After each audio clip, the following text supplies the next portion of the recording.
the relentless gaze of the security camera. A silent, unblinking witness to our lives, capturing moments both mundane and momentous. But what happens when that gaze becomes a prison? When the recorded becomes the reality, and escape is no longer an option? Tonight, we delve into a modern-day nightmare, a terrifying tale of a woman trapped not by walls or chains, but by the endless, repeating cycle of a CCTV loop, a digital purgatory from which there seemed to be no escape. Sarah Miller was a creature of habit. Her life revolved around the comforting predictability of her routine. Her small apartment, her job at the local library, her evening walks in the park, each day unfolded with a familiar rhythm. It was this very predictability that made the anomaly so jarring, so utterly unsettling. It began subtly, almost imperceptibly, like a glitch in the fabric of her reality. One Tuesday morning, Sarah woke up with a strange sense of déjà vu. The sunlight streaming through her window, the distant sound of the garbage truck, the taste of her morning coffee. Everything felt familiar, but not in the comforting way it usually did. It was as if she were reliving a moment she had already experienced, down to the smallest detail. She shook it off, attributing it to a restless night. But the feeling persisted throughout the day. At work, a conversation with her colleague, the way a particular patron browsed the shelves, even the announcement over the library's intercom. Each event unfolded exactly as she remembered it happening earlier. By the time she left work, a knot of unease had tightened in her stomach. This wasn't just déjà vu, it was something far more persistent, more fixed. That evening, her walk in the park felt eerily similar to the previous night's stroll. The same dog barking in the distance, the same couple arguing on a bench, even the same discarded newspaper rustling in the breeze. Sarah started to feel a creeping sense of panic. What was happening to her? Was she losing her mind? The horrifying truth began to dawn on her that night. As she lay in bed, the events of the day replayed in her mind with an unnerving clarity. It wasn't just that things felt familiar, they were identical. The same news report playing on her television at the same time, the same text message from her friend arriving at the exact same moment. Sarah realized with a sickening certainty that she was reliving the same day. The next morning, Wednesday, confirmed her deepest fears. The day unfolded exactly as Tuesday had.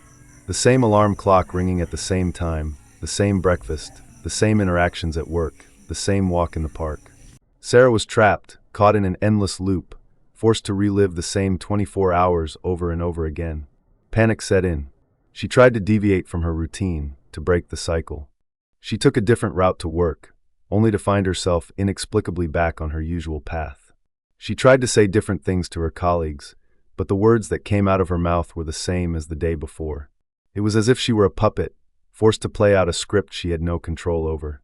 The realization that she was trapped in a time loop was terrifying enough, but the added layer of horror was the inescapable feeling of being watched. It was as if an unseen observer was meticulously orchestrating this repeating day, forcing her to play her part in their twisted. Sarah started to notice the security cameras that dotted her apartment building, her workplace, the park. They had always been there, a silent part of the urban landscape. But now, they seemed to possess a malevolent sentience, their unblinking lenses the eyes of her unseen tormentor. Was she trapped within their recorded gaze? Was her existence now confined to the endless playback of their digital memories? Days blurred into weeks, each one an exact replica of the last. The initial panic gave way to a gnawing despair. Sarah tried everything she could think of to break free. She attempted acts of violence, hoping to shatter the monotony, but the next day, everything would reset, the consequences of her actions erased. She tried to communicate her plight to others, but her words seemed to fall on deaf ears, as if they too were trapped within the loop, unable to perceive her desperate attempts to break free. The only constant was the feeling of being watched, the unsettling awareness of the security camera's unwavering gaze. Sarah began to fixate on them, seeing them not as tools of surveillance, but as the bars of her digital prison. She would stare directly into their lenses, a silent plea for release, a desperate attempt to connect with whatever entity was orchestrating her torment.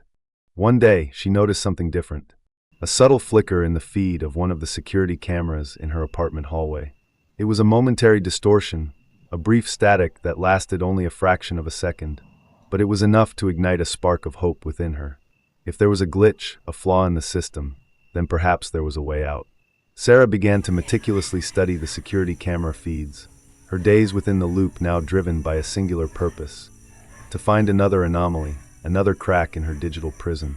She spent hours observing the subtle patterns of the repeating day, searching for any deviation, any inconsistency in the seemingly perfect replication of time. Weeks turned into months. The other inhabitants of her looped reality remained oblivious to her plight, trapped in their own endless Tuesday.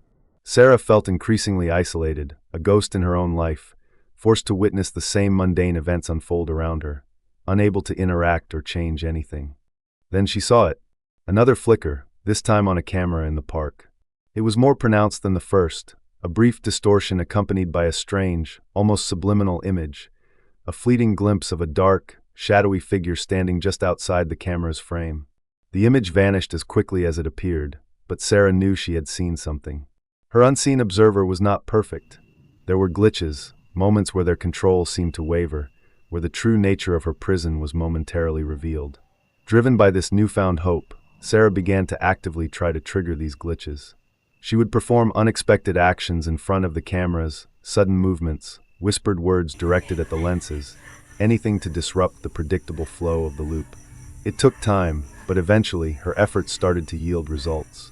The glitches became more frequent, the subliminal images more distinct.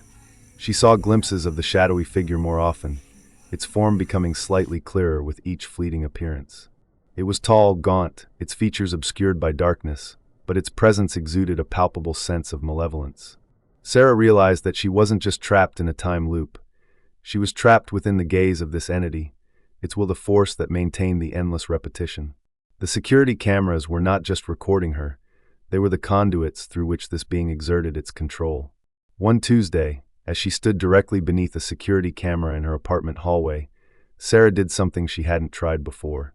She screamed, a raw, primal scream of frustration, fear, and defiance, directed straight into the unblinking lens. The response was immediate and terrifying. The lights flickered violently, the air grew cold, and on the security camera feed, the shadowy figure appeared directly in front of the lens, its obscured face seeming to tilt towards her. The loop fractured, the familiar events of Tuesday momentarily dissolving into a chaotic jumble of distorted images and sounds. For the first time since she had been trapped, Sarah felt a shift in her reality. The loop was breaking, but the entity that had imprisoned her was fighting back. The world around her twisted and contorted, familiar objects morphing into grotesque shapes, the repeating sounds of Tuesday dissolving into a cacophony of whispers and screams. Sarah focused on the security camera, her gaze locked on the shadowy figure. She screamed again, pouring all her fear and defiance into that single act of rebellion. The figure on the screen seemed to recoil, its shadowy form flickering and dissipating. Then, just as suddenly as it had begun, the chaos stopped. Sarah found herself standing in her hallway, but something was different. The air felt lighter. The oppressive sense of being watched was gone. The subtle hum of the security cameras seemed less menacing. The next morning, she woke up to Wednesday. A real Wednesday, the day that should have followed the Tuesday she had been forced to relive countless times. The loop was broken. She had escaped, but the experience had left an indelible mark. Sarah could no longer look at security cameras without a shiver of unease. She knew that behind those unblinking lenses, there might be something more than just circuits and wires, something that could trap you in its gaze, forcing you to relive the same nightmare over and over again. The footage Sarah captured during her endless Tuesdays was never fully recovered.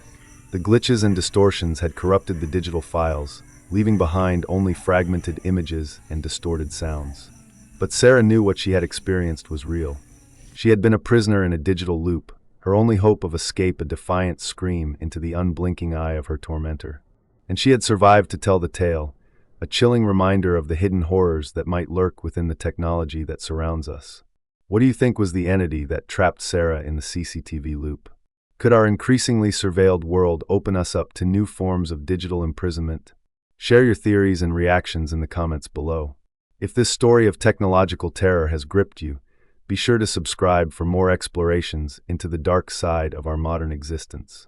Don't forget to hit that notification bell so you never miss our next descent into the digital unknown.